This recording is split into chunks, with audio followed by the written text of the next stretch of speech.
Conte Verde apresenta... Header down and in! Robinson! Has he won it? Carrasquilla! Oh! What a finish! And Panama! Minuto da Copa Ouro.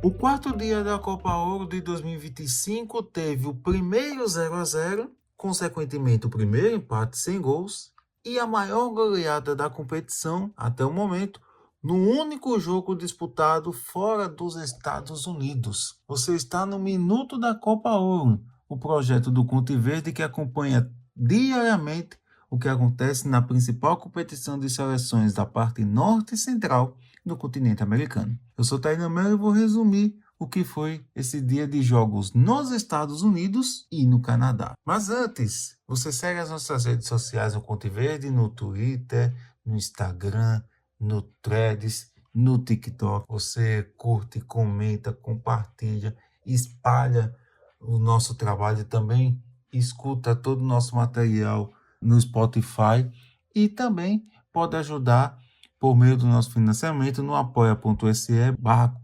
Verde. E aí você ajuda a ampliar o nosso trabalho, que acompanha todas as seleções, não apenas em competições, mas no decorrer, no dia a dia e também quando há um fato interessante. Você sabe que em todas as seleções do mundo todo, você acompanha aqui no Conte Verde. Então vamos lá fazer o resumo? Into the middle, Oluwaseyi! It's Tani Oluwaseyi who fires home a wonderful finish in stoppage time at the end of the first half to double Canada's lead. A Copa Ouro no quarto dia teve dois jogos. Primeiro, Curaçao e El Salvador.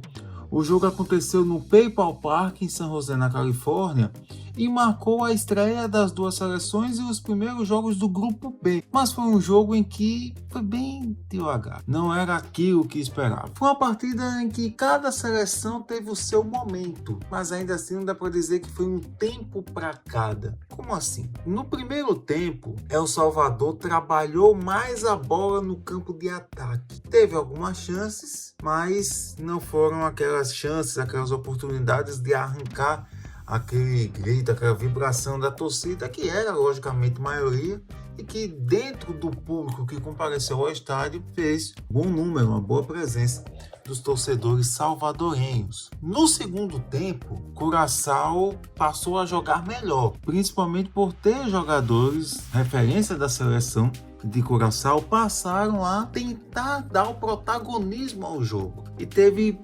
poucas oportunidades, uma aos 20, uma aos 30 e outra aos 37. Aos 20, na melhor das oportunidades, o Van Aymer lançou do campo de defesa e o Margarita recebeu na área, abriu espaço e tentou a finalização. A bola desvia na marcação de El Salvador, encobre o goleiro Mário Gonzalez, mas bate no travessão e sai. Aos 30, o Localia cruza da direita.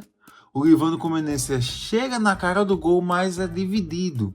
E aí não consegue dar aquela precisão, direcionar o chute e a bola sai pela linha de fundo.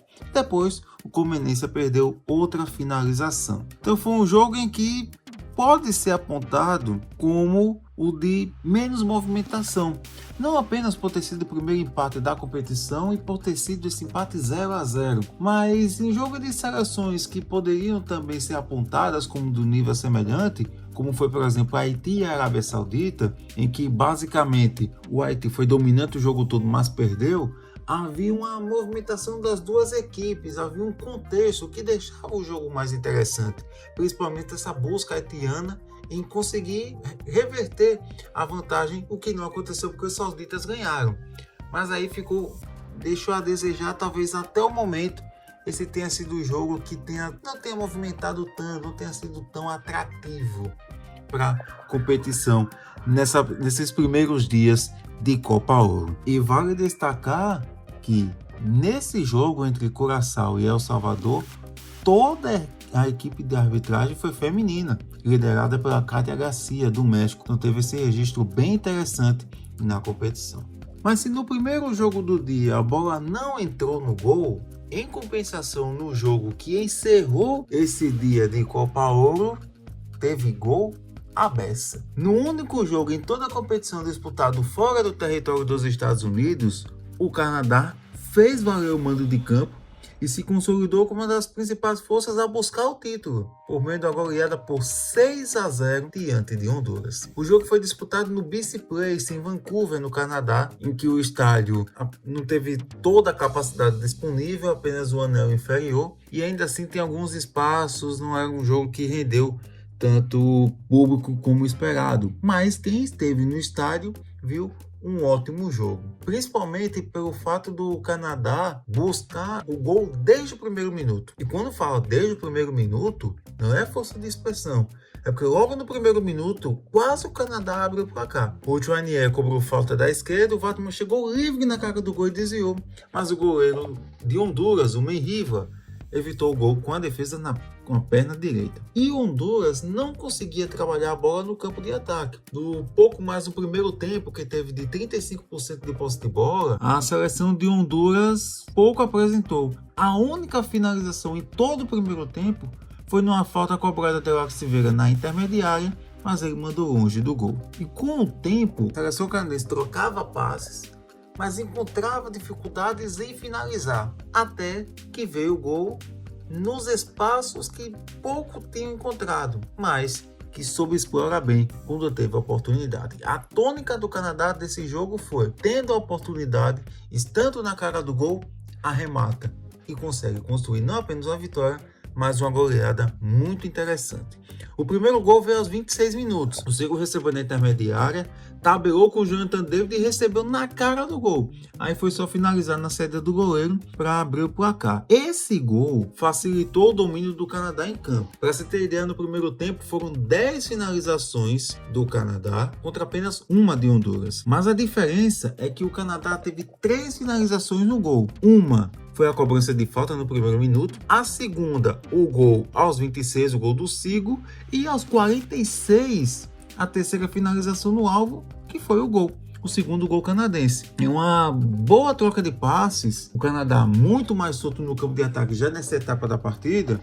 O Laryea, ele deu um passe em diagonal, lançamento de profundidade, Oluwazei, e Igor, camisa 12 canadense, chutou forte, pé esquerdo, no ângulo, e o goleiro de Honduras não conseguiu evitar. Foi um golaço, um chute forte que deixou o Canadá com a vantagem de 2-0 no primeiro tempo. E o segundo tempo começou da mesma maneira que terminou o primeiro, com bola na rede. Logo aos 2 minutos, uma boa troca de passes pela esquerda, o Jonathan David acionou o Azei na esquerda e ele cruzou rasteiro, totalmente livre na segunda trave.